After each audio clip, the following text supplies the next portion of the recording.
Estamos de volta com o segundo bloco. Nesse segundo bloco nós vamos comentar sobre a lei do feminicídio, né? Vamos falar um pouco sobre isso, até porque falando da Maria da Penha, para quem assistiu o primeiro bloco, é apenas um complemento, né, em cima disso. E a Brenda estava lembrando aqui, né, Brenda, que estamos no mês das mulheres, né? Parabéns a todas as mulheres aí, o mês de março, né, que é comemorado no dia 8 de março, o Dia das Mulheres. Parabéns a Brenda, a Rayana e a todos vocês que estão nos assistindo, né, dando essa audiência, como sempre, mulheres, muito importante nas nossas vidas. Minhas filhas, eu tenho duas meninas, né, Maria Fernanda, Esther, e minha mãe, irmãs, enfim, eu sou rodeado de mulheres, graças a Deus, coisa boa. Mas vamos lá, a lei do feminicídio, né? Quando uma mulher perde a vida, em derivação do abuso, violência doméstica, discriminação, menosprezo, ou nos casos em que a mulher é levada a cometer suicídio por abuso psicológico. E eu frisei aqui, ou pelo simples fato de ser mulher. Me explica isso. Existe essa questão de vou matá-la só porque ela é mulher? É aquela questão, né, do menosprezo da condição de mulher. É aquele estudo que a gente faz, que geralmente é você se comparar da questão de um crime que você percebe que ele não incide tanto nos homens. Então, assim, é uma questão, não é qualquer homicídio que vai ser feminicídio. Sim. Por exemplo, um acidente de trânsito, a pessoa veio a óbito, uma mulher. Não é um feminicídio, seria um feminicídio se ali, antes do cara agredir a mulher e ela vir a óbito, ele falar sobre a questão dela ser mulher, ou estava dirigindo porque era mulher, dirigia mal por ser mulher. Então, a gente tem que ter muito cuidado, porque tem homicídios que terão vítimas mulheres e tem o feminicídio. O feminicídio é mais dessa questão de condição de ser mulher ou decorrência... Só para o pessoal de casa, por exemplo, entender melhor, então, eu vou mudar um pouco a pergunta. Uhum. Por exemplo, se num relacionamento o marido descobre que a mulher traiu, e ele vai lá, naquele momento de raiva, de consternação, mata a mulher. Ele matou simplesmente por ela ser mulher ou pelo simples fato de dela ter cometido isso? É porque aí traz a discussão o ser mulher. Porque, assim, fica muito... superficial a gente falar, matou porque era mulher. Parece que, assim, matou porque estava com uma blusa verde e ele não gosta de verde. Não é isso, é porque aí a gente entende o mulher enquanto gênero. E aí, se a gente for fazer uma análise histórica, muito antigamente, na antiguidade, por exemplo, isso a gente consegue ver até na Bíblia, né? A mulher era tratada como propriedade. Né? Então, assim, a gente não tanto mais, mas a gente ainda tem resquício da mulher que ela é submetida ao homem a ponto dele achar que é dono dela, dono do seu corpo, dono de suas ideias, dono do que ela pode fazer, entendeu? Então, assim, quando você chega e fala, não, nossa, mas você não vai sair com essa roupa, entendeu? Essas coisas que infligem sobre a mulher é sobre o gênero mulher. Não é o fato de eu olhar para ela e falar, nossa, você é mulher, estou te matando. É o que representa ali aquele gênero e por que ela está sofrendo aquela discriminação contexto, específica. Né? Aquela discriminação específica. Sofreria essa pessoa a mesma violência se fosse ela um homem?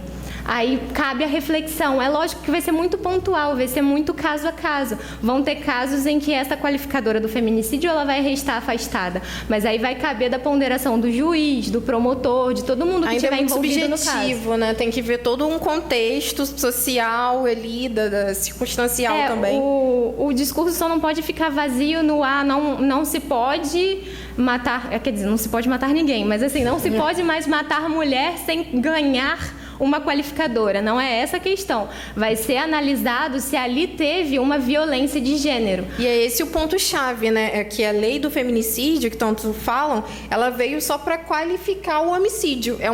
O feminicídio é uma espécie de homicídio. E ele alterou também a questão das penas, que o homicídio, a pena é de 6 a 20 anos, e o feminicídio tem a pena de 12 a 30 anos. Né? Então veio agravar um pouco essa questão aí. E você comentando sobre o agravante, né? Estou até lendo aqui, isso pontua, né, alguns agravantes. Quando existe o feminicídio que acontece durante a gestação, né? Os 3 primeiros deficiente físico, né? contra menores de 14 anos ou maiores de 60, categorias deficientes. Sim. Ou na presença de descendentes ou ascendentes da vítima também. Aí a pena fica mais alta ainda. Alta, né? A título de esclarecimento, eu acho muito relevante a gente pontuar a respeito da palavrinha gênero, porque ela está causando umas dissidências por aí. Então, assim, quando a gente fala em gênero, a gente está falando uma construção social, né? A gente tem, né, via de regra na sociedade, 2 gêneros, né? O masculino e o feminino, o homem e a mulher. E aí, dependendo de quando você nasce homem ou mulher, já são pré-concebidos para você alguns papéis na sociedade. O que você poderia, em tese, fazer ou não fazer por ser homem ou ser mulher. Então, quando a gente fala violência de gênero, é porque já se constatou que esses 2 gêneros não estão numa condição de paridade, eles estão desnivelados e a gente tenta erradicar essa desigualdade. Entendeu? É só? E aqui, quanto mais a desigualdade de gênero dentro de uma sociedade, tem mais violência de gênero. Né? E falar sobre a igualdade de gênero, de violência de gênero, é falar em dignidade da pessoa humana, de justiça. Por isso que é muito importante a gente falar sobre esses assuntos, como eu disse no bloco anterior, ir às escolas, falar na TV, na roda de amigos, porque é um caso de incidência recorrente e a gente precisa combater isso. Com toda certeza. Você já tem algum planejamento em relação à saída das escolas aqui da nossa cidade? Inclusive, ela foi hoje. Hoje eu estive em Macuco, na escola Davi Coelho. Eu falei com crianças de 12 anos. E a gente precisa falar com crianças de 12 anos. E falar sobre o tema é meio indigesto, é difícil. Mas há essa necessidade. E a responsabilidade, na verdade, de ir até as escolas é de uma comissão específica da comissão da OAB Vai à Escola. Mas como estamos no mês das mulheres, né, que comemora o Dia Internacional da Mulher, no dia 8, nós da comissão fomos convidadas a ir até as escolas. Acho que a gente vai até o Antônio Peckley e o Constança Soares. Amanhã de manhã a gente vai estar no Constança, numa palestra para adolescentes. Isso. Exatamente. E é importante falar sobre violência doméstica também por questões de namoro, né? Que também incide. Então é muito bacana falar com esse tipo de público.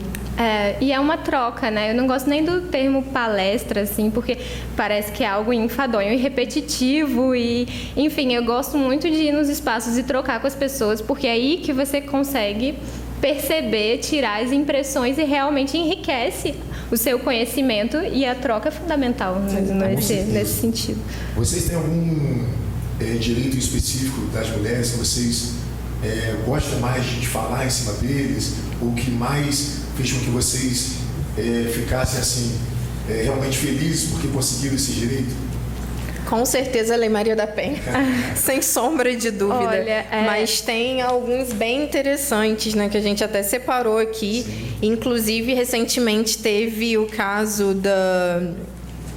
Eu esqueci até o nome dele, aqui eu anotei. Do Vinícius Batista Serra, ele de 27 anos, que ele acabou agredindo durante 4 horas a empresária Elaine Pérez, de 55 anos. Aquele caso da Sim, mídia. Foi amplamente divulgado. Ele era estudante de Direito, havia acabado de passar na 2ª fase do exame de ordem, e a diretoria de mulheres da seccional da OAB, ela... conquista recente. Recente, é muito importante a gente falar sobre.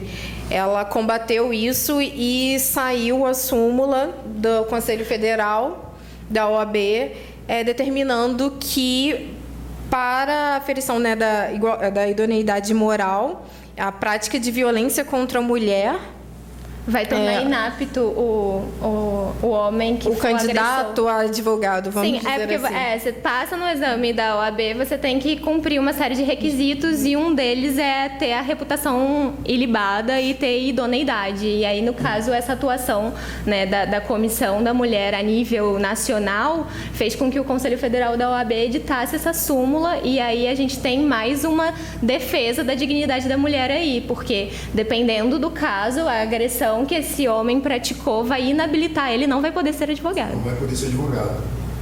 É muito importante isso. Essa eu não sabia. Essa é recente, essa é quente. Recente.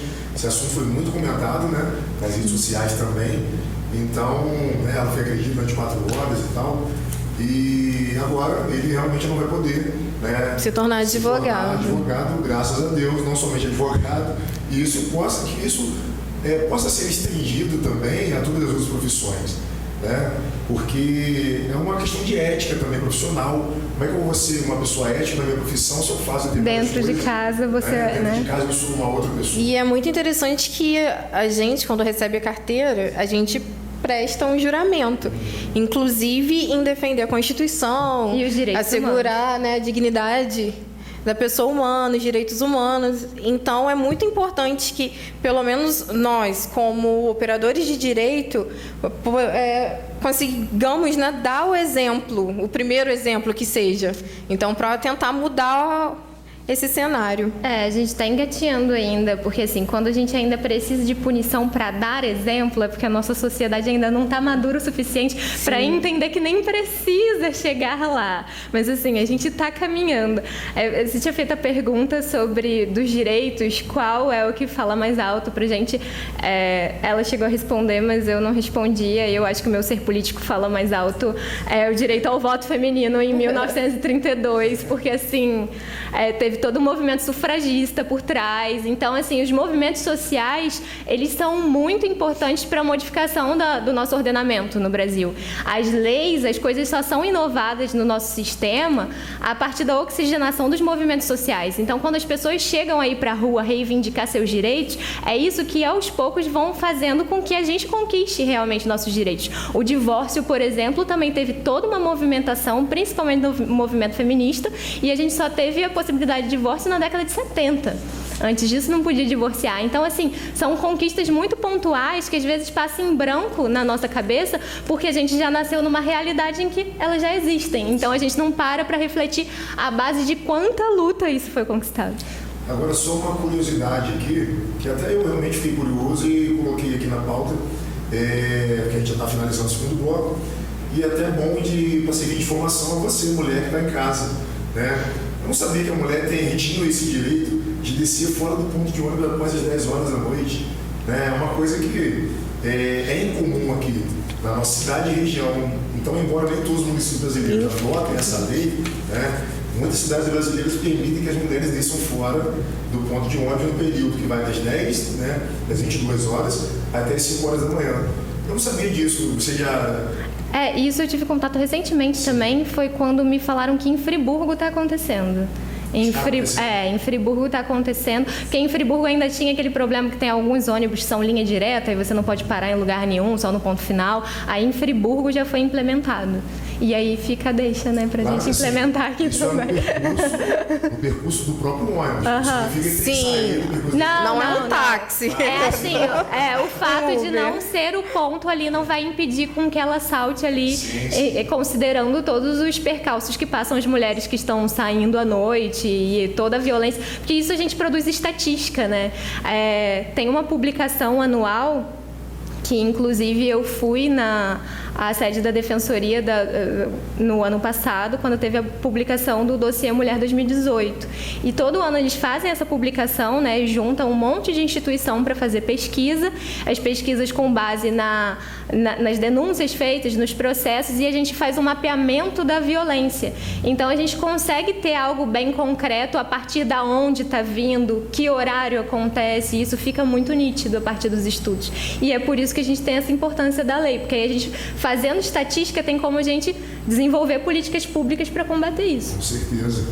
É isso aí, então, vamos para o terceiro e último bloco. Não saia daí, porque já já a gente volta. TV Interior, sua segunda casa é aqui.